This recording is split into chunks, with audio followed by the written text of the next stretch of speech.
Welcome to the Weekly MindSweep number 218, Manage Your Mind, Resistance.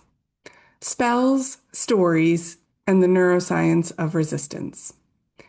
Resistance is your nervous system doing its job a little too well. You know the scene.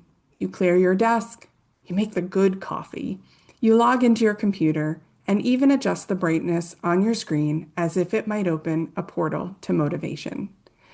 You're ready to finally work on that thing that actually matters. Balancing the numbers, the proposal that could change your income, the manuscript with layers of dust, the pitch email to the person you secretly hope will say yes and value working with you. And then, as if a trapdoor slammed beneath you, you vanish from your own intent, erased by an invisible force. You end up reorganizing your Google Drive folders, editing old blog posts, trying out new brand colors, or researching project management tools for neurodivergent entrepreneurs, hoping one of these will finally help. At the end of the day, your bones ache. You slogged through the endless tasks, each one crowding your mind, but the very thing that could have transformed everything sits untouched. Its open tab burning on your screen, glowing like a silent accusation you can't escape. And the shame hits. From the outside, this can look like procrastination. From the inside, it feels like a wall you can't see, but always crash into. If you've lived in a creative ADHD body long enough, it can start to feel like a part of your personality. I'm just someone who doesn't follow through. I can't make myself start. I'm too much. We call it resistance or self-sabotage, and sometimes we joke about it because laughing feels easier than facing the shame. Beneath those labels, something simple is happening. Your brain is trying to protect you, and it's listening closely to how you talk about yourself. Every time you say, I never finish anything, or I'm someone who always drops the ball, your brain doesn't hear a joke. It hears a rule, a spell, a piece of instruction code that the brain is supposed to follow. Over time, repeating these lines will shape what your nervous system believes is safe, possible, and worth doing. Every time you face a meaningful task, your nervous system runs a fast, invisible calculation. Is this safe? Is this worth my energy? Is this clear? There's a negotiation between the brain parts that scan for threat, the one that chases reward, and the one that steers the ship. If the task feels risky, vague, or too big, the threat system reacts. If the reward seems distant or unclear, your reward system grows bored and wanders off. The part of your brain that plans and thinks long term often gets overruled. On the outside, you might say, I can't make myself start.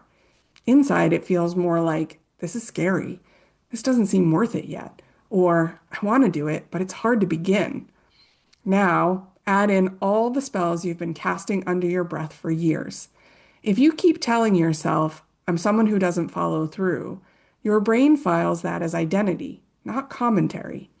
When it asks, is this safe? It's not just scanning the outside world. It's also consulting the story you've told about who you are. Trying and failing doesn't just threaten a project, it threatens the identity you've rehearsed, the one where failure proves you were never really talented. If you have ADHD, this inner resistance is even stronger. Your brain is exquisitely sensitive to interest, novelty, and urgency. It gets excited about fresh new ideas, starting projects, and things that feel alive right now. It is far less excited by delayed gratification, abstract outcomes, or step-by-step maintenance work. Hashtag bookkeeping. This doesn't mean you don't care, can't run a business, or lack talent. It just means your brain doesn't always get motivated by things just because they look important on paper or a spreadsheet. If you keep telling yourself, I'm lazy, I'm flaky, or I can't be trusted, your nervous system starts to see you as unreliable, not just the task as difficult. Why would it hand you the keys to something vulnerable if the story says you always crash the car? Add creativity in the mix and things get even more complicated. A creative brain is a storytelling brain. When you consider publishing something vulnerable or launching a new offer, your imagination does what it's best at. It creates vivid stories, often focused on what could go wrong. You start imagining negative comments, criticism, or a failed launch before anything even happens. You remember times you felt misunderstood or ignored. Your body reacts as if it's happening now. Your heart races, your stomach tightens, and your thoughts scatter like birds. No wonder you don't want to open that document. And then the language kicks in. See, I can't make myself start. I'm too much for this. If this doesn't work, it'll prove I was never talented. Instead of what's really going on. This feels scary. This is vulnerable. This is new terrain. You speak in verdicts about who you are. What we call resistance is often your creativity working against you. The same brain that dreams up new ideas can also imagine everything that might go wrong. The same sensitivity that lets you read a room and care deeply about your clients also means your nervous system registers social risk, criticism, rejection, humiliation as real danger. When you're about to click post, send, or publish, you're not just dealing with distraction, you're also facing the brain's warning system, which believes the stories you've told yourself over and over and treats them as facts. From your brain's perspective, resistance is self-protection.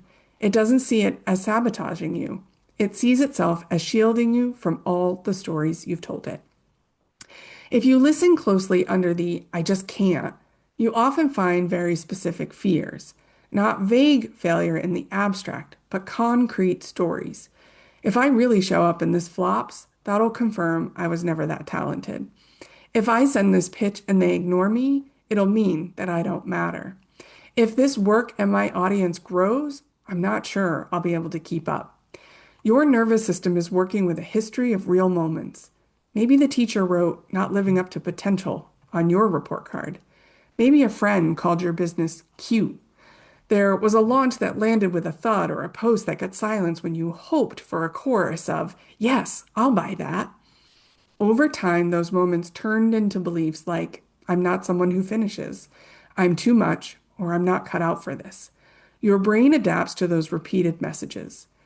When those memories and words stay with you, resistance acts like a guard, trying to keep you from feeling that pain again. Resistance isn't there because it dislikes you, but because it wants to protect you from a world that might not be gentle. Your own language and the way you talk about yourself have taught your brain that failure means you're not good enough. For many of us, resistance isn't laziness. Instead, it's what I call procrastinating, starting new projects rather than finishing one, over-researching instead of deciding, optimizing systems instead of sending an uncomfortable email, and investing in others' needs over your own. Your brain will let you dodge the raw, trembling sting of emotional risk and keeps you busy. For a moment, there's relief. See, I did something. But the real cost is the ache that flares when you ignore the work that is calling your name. The ache grows sharp and it calcifies, hardening the story. I must not be disciplined enough. I must not want it enough. Something in me must be broken. But if we look at it through the lens of your nervous system, your behavior makes sense. You're following a pattern that fits how your brain weighs risk and reward and how you've been narrating your own capacity. So, what do we do with that? Many of us have tried to push ourselves harder with more shame, more rules, and thoughts like, I just need to get it together. This usually leads to a short burst of productivity, then a crash, and more self-doubt. There's another way, one that treats resistance as information instead of as an enemy, and your words as tools instead of weapons. Here are 5 resistant practices for creative ADHD entrepreneurs. If you notice resistance in your work, try responding with curiosity and small, gentle changes. You can make things easier and start to change the way your brain thinks about these tasks. Number 1, shrink the starting line. Your brain resists vague, emotional loaded tasks. Instead of write the book, launch the program, fix my marketing, try open a document and write for 10 minutes. Draft 3 messy bullet points and list the names of 3 people you might email. As you do this, try changing your language a little. Instead of saying, I can't make myself start, say, starting is hard for my brain, so I'm making it easier to begin. Small steps feel less threatening, and kinder words help your brain respond differently. Number two, reduce the distance to reward. ADHD brains respond to immediacy. Long, nebulous projects with no near-term payoff are hard sells. Create short feedback loops, 20-minute work sprints, visible checklists, body doubling with another entrepreneur, or co-working sessions with shared accountability. These strategies feed your motivation in real time. Use language that recognizes your effort, like, I'm practicing showing up for 20 minutes, instead of, it only counts if I do everything. Resistance isn't personal failure, it's your brain protection strategy. By understanding and responding to your brain's needs with small steps and supportive language, you can overcome resistance and make meaningful progress in your work. Number three, build safety around vulnerable work. Your nervous system needs psychological safety to create. That might mean sharing early drafts with a trusted community first, testing ideas in smaller spaces before a big public launch, giving yourself permission for imperfect experiments. Not everything has to be shared widely at first. In smaller, safer spaces, you can practice saying things like, this is a draft, I'm learning as I go, or this is just one try, instead of feeling like you have to prove yourself. Number four, expand the story your brain is telling. When your imagination shows you 3 ways something could go wrong, add more possibilities. Ask, what are 3 ways this could go surprisingly well? This doesn't remove all risk, but it balances the data your brain is trying to use to decide whether something is safe. You're not forcing yourself into fake positivity. You're giving your incredibly creative prediction machine more than one channel to tune into. And number 5, change the spells, not just the habits. This is a quieter practice woven through all the others. Notice how you talk about yourself when resistance shows up, and experiment with language that is still honest but less fatal. Instead of, I never follow through, try, following through is a skill I'm building. Instead of, I can't make myself start, try, starting feels sticky for my brain, so I need extra support at the beginning. Instead of saying, if this flops, it'll prove I'm not talented, try, if this flops, it'll sting, and it will also give me information. Your brain is listening. Every repetition is a rep. If you can't believe that you're highly capable yet, you can at least stop telling yourself that you're hopeless. Even that small change helps your nervous system. The most radical shift to consider this month: what if resistance isn't your enemy at all? What if it's simply the part of you that loves you enough to pull the brakes on when things feel too fast, too exposed, and too uncertain? What if your work as a creative ADHD entrepreneur isn't to bully that part into silence, but to earn its trust, to show it gently over time? We can do this differently. I won't throw us off a cliff. I'll take smaller steps. I'll listen when you say too much. I'll build scaffolding that actually fits this brain. I'll stop speaking about myself like I am the problem. You're not lazy. You're not a walking pile of half-finished products because you don't care. You're a highly sensitive, highly imaginative nervous system trying to build something real in a world that wasn't designed for your pacing, your passions, or your pain points. Resistance is not the villain of that story. It's the part of you saying, please don't forget about me while you chase the next big thing. And your words, the ones you repeat about who you are and what you can or cannot do, are the spells that teach it, whether growth is always dangerous or sometimes, possibly, a place you're allowed to go. This month, instead of making it something to conquer, you're allowed to treat resistance as something to understand and choose to talk to it differently. My questions for you this week: when you notice resistance in your work, what story do you tell yourself about it? How could repeating that story affect your willingness to try again? Where do you notice resistance in your business? If it is trying to protect you instead of holding you back, what could it be asking for? Clarity? Support? Safety? Time? Or maybe something else? You belong here. I can help. If you keep running into resistance when trying to do your most important work, the issue might not be lack of motivation. It could be a lack of clarity, stress in your nervous system, or a strategy that just doesn't fit your brain. In a MindSweep mapping session, we slow everything down, sort through the competing thoughts and the pressures in your head, and map a path forward tailored to your unique thinking style.